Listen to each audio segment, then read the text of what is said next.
আরে ভাই, আপনারা দেখি সাইকেলে বাস নিয়ে যাচ্ছেন। জি ভাই, কতদিন ধরে এই ব্যবসা করছেন? এই কয়েকদিন হলো। কয়েকদিন হলো। তো এত কিছু রেখে সাইকেলে বাস কেন?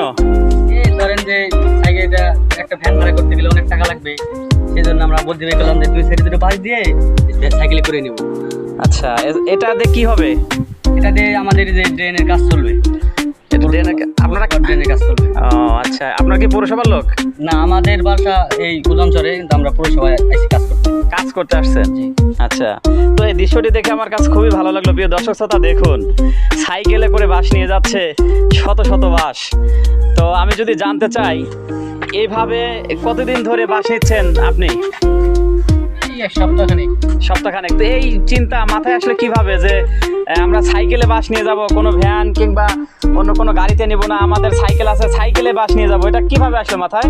মানে এটা হলো একটু ভিতরের রাস্তা, তো এখানে সবসময় ভ্যান রিক্সা পাওয়া যায় না, আবার টাকা ভাড়া লাগে বেশি। এই জন্য দেখলাম যে অল্প কিছু বাস, এই কারণে আমরা সাইকেলে বুদ্ধি করে যে বাস দিয়ে বাসে বাস বেঁধে তারপর এইভাবে নেওয়ার জন্য করলাম, যে কাছে কাছে বেশি দূরে না, এই জন্য। আচ্ছা, তো আমি ড্রাইভারকে যদি বলি, কেমন লাগছে এইভাবে বাস নিয়ে যাওয়া? অনেক ভালো হচ্ছে।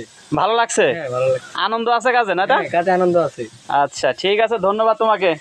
এরপরে যদি আর এক সহকর্মীকে বলি, যে কিনা ঠেলতে ঠেলতে নিয়ে যাচ্ছে এই বাসের গাড়ি, তো তোমার কেমন লাগছে?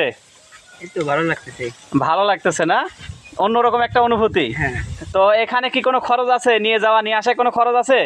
না, আমাদেরই আর কি। তোমাদের কোনো খরচ নাই? আমাদের পরিশ্রম করতেছে আমাদের। তোমাদের শুধু পরিশ্রম করে যাইতে হয়? হ্যাঁ। বাড়তি কোনো টাকা দিতে হচ্ছে না কোনো রিক্সাওয়ালা কিংবা ভ্যানওয়ালাকে, জি। তাই না? জি। তো ঠিক আছে, তোমাদের এই বুদ্ধির প্রশংসা করি আমি। চালিয়ে যাও তোমাদের কাজকর্ম, ইনশাল্লাহ ভালো কিছু করতে পারবা জীবনে, নাকি? জি। নতুন একটা কিছু দেখলাম। ধন্যবাদ তোমাদের। আপনাকেও ধন্যবাদ। হ্যাঁ।